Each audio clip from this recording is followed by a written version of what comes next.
राधे राधे दोस्तों।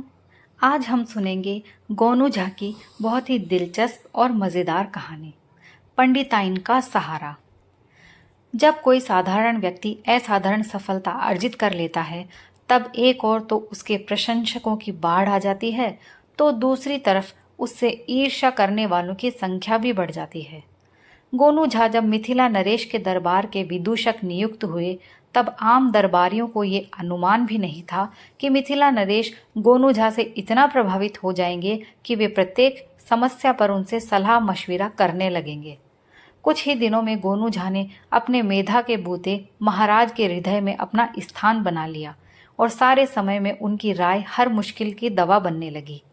एक तरह से गोनू झा सभी दरबारियों पर भारी पड़ने लगे, जिससे दरबारी उनसे जलने लगे और हमेशा ऐसे अवसर की तलाश में रहने लगे कि कोई मौका मिले तो वे गोनू झा को महाराज की नज़रों से गिरा दें।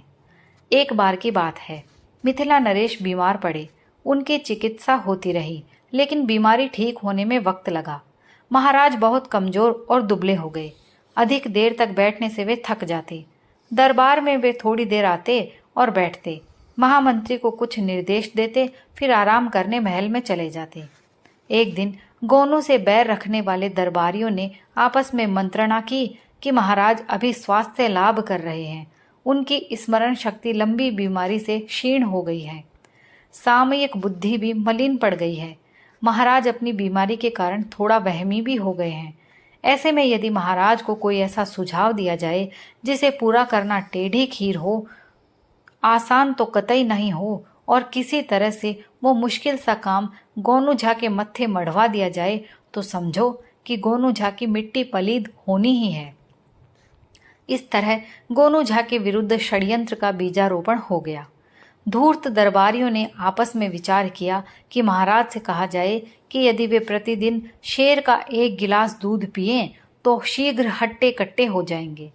जब एक दरबारी महाराज को यह सुझाव दे तो दूसरे दरबारी उसकी हाँ में हाँ मिलाएं, और जब महाराज इस सुझाव से प्रभावित हो जाएं तो उनसे कहा जाए कि शेर के दूध का इंतजाम इस दरबार में केवल गोनू झा ही कर सकते हैं, क्योंकि पूरे दरबार में उन जैसी सूझबूझ वाला व्यक्ति कोई नहीं है।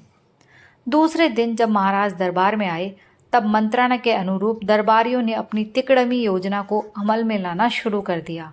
महाराज अपने आसन पर बैठे ही थे कि एक दरबारी ने अपने आसन से उठकर कहा, महाराज आप अपने स्वास्थ्य पर ध्यान दें, दवा दारू ठीक से कराएं।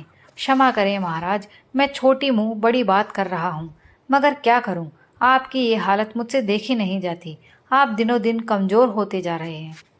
उसका बोलना बंद हुआ तो दूसरे दरबारी ने कहा, माफ़ करें महाराज, हमारे बंधु ने ठीक ही कहा है।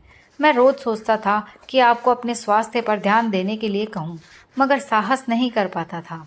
इधर मैं आपको जब भी देखता हूँ तो तरह तरह की आशंकाएं मन में आने लगती हैं। परम पिता परमात्मा आपको हर व्याधि से मुक्ति दिलाएं।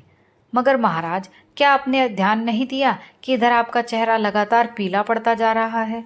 इसके बाद तीसरा दरबारी खड़ा हुआ और बोलने लगा, महाराज आप प्रजापालक हैं, हमारे पालनहार हैं, मिथिला की आत्मा हैं। यदि आपको कुछ हो गया तो पूरी मिथिला अनाथ हो जाएगी। फिर उसने दरबारियों से ऊंची आवाज में कहा, भाइयों, यदि आप में से कोई अच्छी सेहत पाने का कोई नुस्खा जानता हो तो वो महाराज को अवश्य बताएं।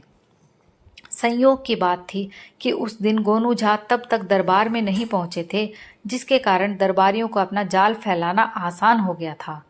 तीसरे दरबारी का आह्वान सुनने के बाद थोड़ी देर तक दरबार में सन्नाटा सा छाया रहा। सबको चुप देखकर महाराज ने खुद कहा, बताइए, आप लोगों के पास कोई जानकारी हो तो अवश्य बताइए। तब दरबार का सबसे स्वस्थ कारिंदा बोला, महाराज मैं भी एक बार बहुत बीमार हो गया था। वैद्य की चिकित्सा का मेरे रोग पर कोई असर नहीं हुआ। तब मेरे शिकारी मामा ने मेरे लिए शेर के दूध की व्यवस्था की। बाघ का मांस घिसकर शेर के दूध में सुबह शाम चटाया गया, जिससे मैं फिर से सेहतमंद हो गया। महाराज में एक अजीब सी उत्सुकता पैदा हो गई। उन्होंने पूछा, मगर शेर का दूध और बाघ का मांस आएगा कहाँ से? तभी एक दरबारी ने कहा, महाराज ये काम तो कोई सूझबूझ वाला आदमी ही कर सकता है। दूसरे ने कहा, दरबार में गोनू झा से अधिक सूझबूझ वाला व्यक्ति और कोई नहीं है। महाराज को भी ये बात ठीक लगी। वे गोनू झा की प्रतीक्षा करने लगे। गोनू झा जैसे ही दरबार में आए वैसे ही महाराज ने उन्हें आज्ञा दी, पंडित जी, मेरे लिए प्रतिदिन 1 गिलास शेर के दूध की व्यवस्था करें और हो सके तो थोड़े से बाघ के मांस की भी। गोनू झा अचरज में पड़ गए और कुछ कहना चाहा, मगर महाराज ने उन्हें कहा, अगर मगर कुछ भी नहीं, ये व्यवस्था आपको करनी ही पड़ेगी। गोनू झा चुप रह गए, कहते भी क्या। दरबार से लौटकर घर आए तो अनमने से रहे। पंडिताइन ने उन्हें चिंतित देखकर पूछा कि आखिर बात क्या है, तो उन्होंने पूरी बात बता दी।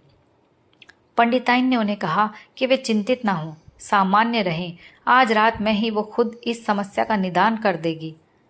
गोनू झा ने पूछा कि मगर कैसे, तो पंडिताइन ने उन्हें कहा कि इसकी चिंता वे नहीं करें कि कैसे, बस कल से प्रसन्नचित होकर समय पर दरबार जाएं। इसके बाद गोनू झा को भोजन करा लेने के बाद पंडिताइन एक थापी और गंदे कपड़ों की एक पोटली लेकर महाराज के सरोवर पर पहुंच गई। महाराज के कमरे के निकट पड़ने वाले सरोवर के पाट पर बैठकर वो जोर जोर से कपड़ा थापी से पीटने लगी। थापी की आवाज से महाराज की नींद खुल गई और उन्होंने पंडिताइन को पकड़वाकर अपने पास बुलवा लिया। पंडिताइन को देख महाराज अचरज में पड़ गए और पूछा, क्या बात है, इतनी रात को आप राज सरोवर में कपड़े धो रही हैं? पंडिताइन ने जवाब दिया, महाराज, दरबार से लौटते ही पंडित जी ने एक बच्चा जना है। उनकी तीमारदारी के बाद गंदे कपड़े धोने इस समय यहाँ आ गई। महाराज चकराए, अरे क्या बोल रही हैं? मर्द भी कहीं बच्चा देता है? असंभव। तपाक से पंडिताइन ने कहा, जब शेर दूध दे सकता है तो मर्द बच्चा क्यों नहीं पैदा कर सकता? पंडिताइन की बात सुनकर महाराज लज्जित हुए। दूसरे दिन दरबार में उन दरबारियों की शामत आ गई जिन्होंने शेर के दूध की सलाह दी थी। उनकी हालत देखकर गोनू झा मन ही मन हंस रहे थे। दोस्तों, कहानी यहीं समाप्त होती है। अगर आपको कहानी पसंद आई हो तो प्लीज़ लाइक और शेयर करें, और अगर आप मेरे चैनल पर पहली बार आए हैं तो प्लीज़ मेरे चैनल को सब्सक्राइब कर लीजिए, क्योंकि मैं रोज़ आपके लिए ऐसी ही अच्छी अच्छी कहानियाँ लेकर आती हूँ। कहानी सुनने के लिए आप सभी का बहुत बहुत धन्यवाद।